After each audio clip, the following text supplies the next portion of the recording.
Let's go back to fleet race number 1 to start the day off. And once again, it was the Australian Stevie looking like a little bit of anger coming back from Christchurch.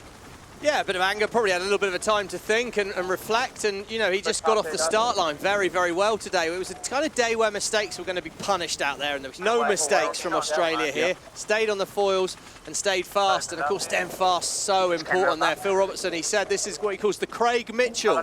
Go round the outside, keep some space.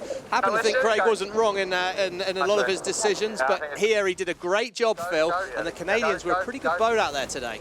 Fleet race number 2, Emily, more of the same, more Australia, more Canada. And when I say angry, I think it's motivated as they are still trying to bounce back from those points that were deducted in Christchurch.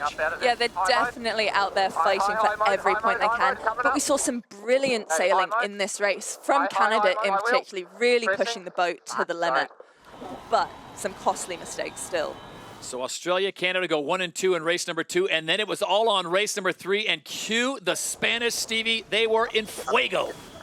They were fuego on that start line. That is for sure. And yeah, it's a shifty race course. They didn't choose to make some of the moves they did, but you've got to execute them very well. They stayed very high with their foiling percentage, and they got it done. And yeah, we just saw again some more aggressive work on these legs as we saw, you know, Seherstedt manages to get a second, save his day really. He'll be back in the mix.